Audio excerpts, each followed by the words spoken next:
Фраза, произнесенная Афрой Сарачеглу в кругу близких, разлетелась по медиа и соцсетям с невиданной скоростью. Слова, за которыми скрываются месяцы боли, разочарования и, как теперь ясно, личного преображения. В то время как публика все еще спорит, вместе ли она с мертвым Рамазаном Демиром или окончательно поставила точку, сама актриса, похоже, уже давно вышла из этой игры эмоционально и морально, причем с высоко поднятой головой. Близкие к Афре источники утверждают, что эта фраза не была сказана в порыве эмоций. Наоборот, она прозвучала спокойно, почти равнодушно, как внутреннее заключение, к которому приходит человек, прошедший через предательство. Я никогда не боялась его потерять. Я боялась потерять себя. Именно эта вторая часть высказывания, которую позже процитировала одна из подруг актрисы, вызвала наибольший отклик у женщин по всей стране. В комментариях к публикациям с этой цитатой тысячи девушек благодарили Афру за силу и вдохновение. «Ты говоришь словами всех нас». Писали они. По информации из окружения актрисы, в последние месяцы отношений с мертвым она переживала сильный внутренний кризис. Несмотря на то, что пара продолжала появляться вместе на мероприятиях и держалась за руки на публике, за кулисами все выглядело иначе. Мерт становился все более отстраненным, часто отсутствовал, а его телефонные разговоры и переписки вызывали у Афры тревогу. Кульминацией стал тот вечер, когда она обнаружила на его одежде волос неизвестной женщины. Именно тогда, по рассказам, она впервые всерьез задумалась, а действительно ли это та любовь, за которую стоит бороться? Тем не менее, Афра не устроила скандала. Она не выбежала из дома в слезах, не кричала, не выносила ссоры на публику.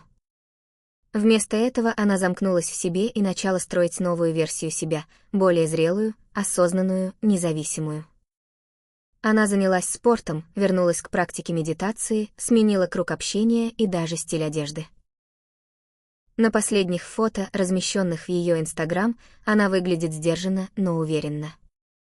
Больше никаких прозрачных платьев и вызывающих образов, теперь это элегантность, сдержанная сексуальность и четкий месседж «Я контролирую свою жизнь». Мерт, по слухам, пытался спасти ситуацию. Он якобы звонил, писал длинные сообщения, даже приезжал к ней домой с букетами цветов. Но все было тщетно. Афра больше не откликалась на его манипуляции. Один из друзей актрисы сообщил журналистам, она пережила момент, когда чувствовала, что без него не сможет. А теперь, наоборот. Она осознала, насколько он ее тянул назад. Это как снять тяжелый рюкзак с плеч, сначала странно, а потом легко дышать. Эта ситуация, по мнению многих психологов, показывает редкий пример эмоциональной зрелости в мире шоу-бизнеса, где драмы обычно выливаются в публичные скандалы.